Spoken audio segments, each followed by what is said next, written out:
शांताकारं भुजंगशयनं पद्मनाभं सुरेशं विश्वाधारं गगनसदृशं मेघवर्णं शुभांगं लक्ष्मीकान्तं कमलनयनं योगिभिर्ध्यानगम्यं वंदे विष्णु भवभयहरं सर्वलोकैकनाथं।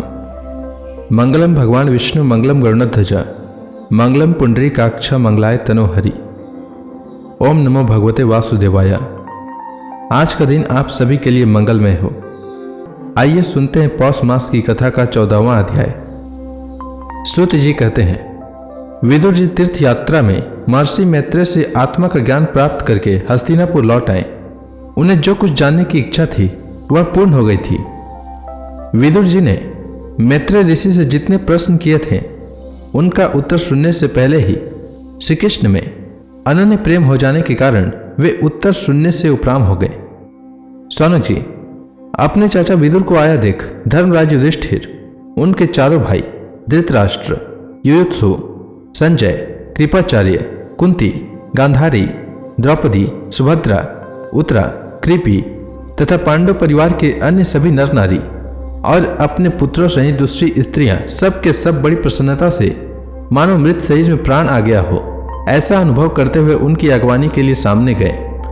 यथा योग्य आलिंगन और प्रणाम आदि के द्वारा सब उनसे मिले और विरह जनित उत्कंठा से कातर होकर सबने प्रेम के आंसू बहाए। युधिष्ठिर ने आसन पर बैठाकर उनका यथोचित सत्कार किया। जब वे भोजन एवं विश्राम करके सुखपूर्वक आसन पर बैठे थे तब युधिष्ठिर ने विनय से झुककर सबके सामने ही उनसे कहा। युधिष्ठिर ने कहा, चाचा जी, जैसे पक्षी अपने अंडों को पंखों की छाया के नीचे रखकर उन्हें सेते और बढ़ाते हैं, वैसे ही आपने अत्यंत वात्सल्य से अपने कर कमलों की छत्र छाया में हम लोगों को पाला पोसा है। बार बार आपने हमें और हमारी माता को विषदान और लक्षागृह के दाह आदि विपत्तियों से बचाया है। क्या आप कभी हम लोगों की भी याद करते रहे हैं? आपने पृथ्वी पर विचरण करते समय किस वृत्ति से जीवन निर्वाह किया? आपने पृथ्वी तल पर किन किन तीर्थों और मुख्य क्षेत्रों का सेवन किया? प्रभु, आप जैसे भगवान के प्यारे भक्त स्वयं ही तीर्थ स्वरूप होते हैं। आप लोग अपने हृदय में विराजमान भगवान के द्वारा तीर्थों को भी महातीर्थ बनाते हुए विचरण करते हैं। चाचा जी, आप तीर्थ यात्रा करते हुए द्वारका भी अवश्य ही गए होंगे। वहां हमारे सुहृद एवं भाई बंधु यादव लोग, जिनके एकमात्र आराध्य देव श्री कृष्ण हैं, अपनी नगरी में सुख से तो है ना? आपने यदि जाकर देखा नहीं होगा तो सुना तो अवश्य ही होगा। युधिष्ठिर के इस प्रकार पूछने पर विदुर जी ने तीर्थों और यदुवंशियों के संबंध में जो कुछ देखा, सुना और अनुभव किया था सब क्रम से बतला दिया। केवल यदुवंश के विनाश की बात नहीं कही। करुण हृदय विदुर जी पांडवों को दुखी नहीं देख सकते थे, इसलिए उन्होंने यह अप्रिय एवं असह्य घटना पांडवों को नहीं सुनाई, क्योंकि वह तो स्वयं ही प्रकट होने वाली थी। पांडव विदुर जी का देवता के समान सेवा सत्कार करते थे। वे कुछ दिनों तक अपने बड़े भाई धृतराष्ट्र की कल्याण कामना से सब लोगों को प्रसन्न करते हुए सुखपूर्वक हस्तिनापुर में ही रहे। विदुर जी तो साक्षात धर्मराज थे। मांडवी ऋषि के शाप से 100 वर्ष के लिए शूद्र बन गए थे।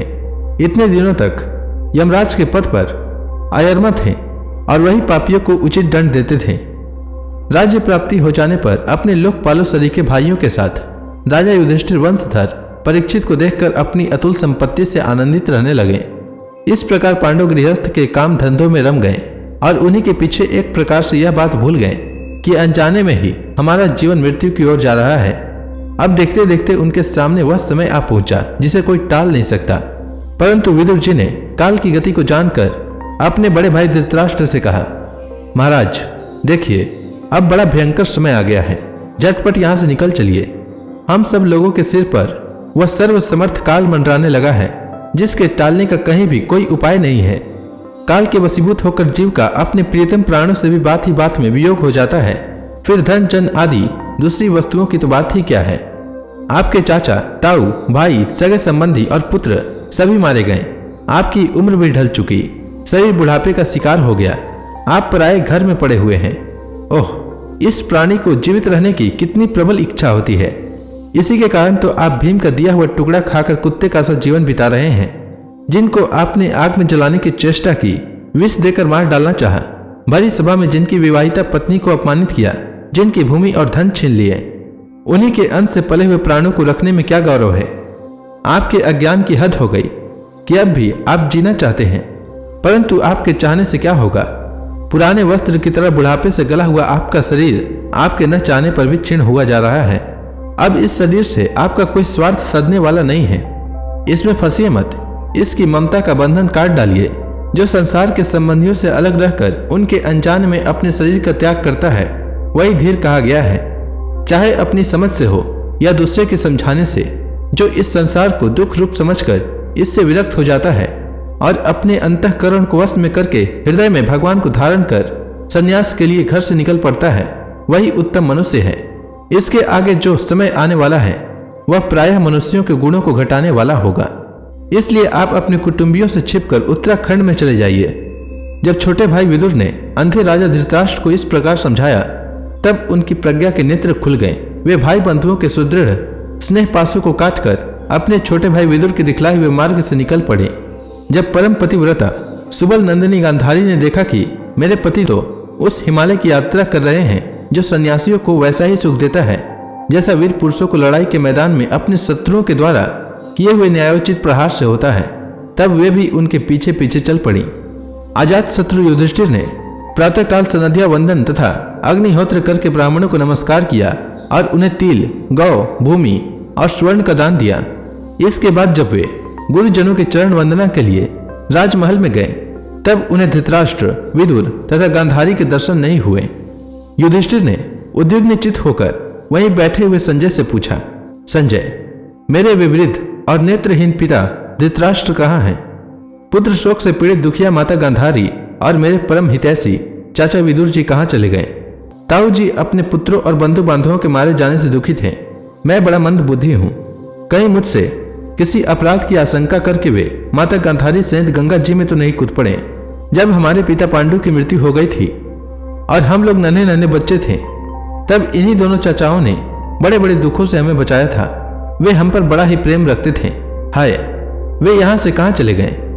श्रुति जी कहते हैं, संजय अपने स्वामी धृतराष्ट्र को न पाकर कृपा और स्नेह की विकलता से अत्यंत पीड़ित और विरहातुर हो गए थे। वे युधिष्ठिर को कुछ उत्तर न दे सके। फिर धीरे धीरे बुद्धि के द्वारा उन्होंने अपने चित्त को स्थिर किया, हाथों से आंखों के आंसू पोंछे और अपने स्वामी धृतराष्ट्र के चरणों का स्मरण करते हुए युधिष्ठिर से कहा। संजय बोले, कुलनंदन, मुझे आपके दोनों चाचा और गांधारी के संकल्प का कुछ भी पता नहीं है। महाभाव, मुझे तो उन महात्माओं ने ठग लिया। संजय इस प्रकार कह ही रहे थे कि तुमरू के साथ देवर्षि नारद जी वहां आ पहुंचे। महाराज युधिष्ठिर ने भाइयों सहित उठकर उन्हें प्रणाम किया और उनका सम्मान करते हुए बोले। युधिष्ठिर ने कहा, भगवान, मुझे अपने दोनों चाचाओं का पता नहीं लग रहा है। न जाने वे दोनों और पुत्र शोक से व्याकुल तपस्विनी माता गांधारी यहाँ से कहाँ चले गए। भगवान, अपार समुद्र में कर्णधार के समान आप ही हमारे पारदर्शक हैं। तब भगवान के परम भक्त भगवान में देवर्षि नारद ने कहा, धर्मराज, तुम किसी के लिए शोक मत करो, क्योंकि यह सारा जगत ईश्वर के वश में है। सारे लोक और लोकपाल विवश होकर ईश्वर की ही आज्ञा पालन कर रहे हैं। वही एक प्राणी को दूसरे से मिलाता है और वही उन्हें अलग करता है। जैसे बैल बड़ी रस्सी से बंधे और छोटी रस्सी से नथे रहकर अपने स्वामी का भार ढोते हैं, उसी प्रकार मनुष्य भी वर्णाश्रम आदि अनेक प्रकार के नामों से वेद रूप रस्सी में बंधकर ईश्वर की आज्ञा का अनुसरण करते हैं। जैसे संसार में खिलाड़ी की इच्छा से खिलौना का संयोग और वियोग होता है, वैसे ही भगवान की इच्छा से ही मनुष्यों का मिलना बिछुड़ना होता है। तुम लोगों को जीव रूप से नित्य मानो या देह रूप से अनित्य, अथवा जड़ रूप से अनित्य और चेतना रूप से नित्य, अथवा शुद्ध ब्रह्म रूप से नित्य अनित्य कुछ भी न मानो। किसी भी अवस्था में मोह जन्य आसक्ति के अतिरिक्त वे शोक करने योग्य नहीं है। इसलिए धर्मराज, वे दीन दुखी चाचा चाची असहाय अवस्था में मेरे बिना कैसे रहेंगे? इस अज्ञान जन्य मन की विकलता को छोड़ दो। यह 5 भौतिक शरीर काल, कर्म और गुणों के वश में है। अजगर के मुंह में पड़े हुए पुरुष के समान यह पराधीन शरीर दूसरों की रक्षा ही क्या कर सकता है? हाथ वालों के बिना हाथ वाले, 4 पैर वाले पशुओं के बिना पैर वाले, और उनमें भी बड़े जीवों के छोटे जीव आहार हैं। इस प्रकार एक जीव दूसरे जीव के जीवन का कारण हो रहा है। इन समस्त रूपों में जीवों के बाहर और भीतर वही एक स्वयं प्रकाश भगवान, जो संपूर्ण आत्माओं के आत्मा है, माया के द्वारा अनेकों प्रकार से प्रकट हो रहे हैं। तुम केवल उन्हीं को देखो। महाराज, समस्त प्राणियों को जीवन दान देने वाले वही भगवान इस समय इस पृथ्वी तल पर देवद्रोहियों का नाश करने के लिए काल रूप से अवतीर्ण हुए हैं। अब वे देवताओं का कार्य पूरा कर चुके हैं, थोड़ा सा काम और शेष है, उसी के लिए वे रुके हुए हैं। जब तक वे प्रभु यहाँ हैं तब तक तुम लोग भी उनकी प्रतीक्षा करते रहो। धर्मराज, हिमालय के दक्षिण भाग में जहाँ सप्त ऋषियों की प्रसन्नता के लिए गंगा जी ने अलग अलग 7 धाराओं के रूप में अपने को 7 भागों में विभक्त कर दिया था, जिसे सप्त स्रोत कहते हैं, वहीं ऋषियों के आश्रम पर धृतराष्ट्र अपनी पत्नी गांधारी और विदुर के साथ गए हैं। वहां वे त्रिकाल स्नान और विधि पूर्वक अग्निहोत्र करते हैं। अब उनके चित्त में किसी प्रकार की कामना नहीं है, वे केवल जल पीकर शांत चित्त से निवास करते हैं। आसन जीतकर प्राणों को वश में करके उन्होंने अपने 6 इंद्रियों को विषयों से लौटा लिया है। भगवान की धारणा से उनके तमोगुण, रजोगुण और सत्वगुण के मैल नष्ट हो चुके हैं। उन्होंने अपनी समस्त इंद्रियों और मन को रोककर समस्त विषयों को बाहर से ही लौटा दिया है और माया के गुणों से होने वाले परिणाम को सर्वथा मिटा दिया है। समस्त कर्मों का संन्यास करके वे इस समय स्थिर होकर बैठे हुए हैं, अतः तुम उनके मार्ग में विघ्न रूप मत बनना। धर्मराज, आज से 5वें दिन वे अपने शरीर का परित्याग कर देंगे और वह शरीर जलकर भस्म हो जाएगा। धर्मराज, विदुर जी अपने भाई का आश्चर्य में मोक्ष देखकर हर्षित और वियोग देखकर दुखित होते हुए वहां से तीर्थ सेवन के लिए चले जाएंगे। देवर्षि नारद यों कहकर तंबरू के साथ स्वर्ग को चले गए।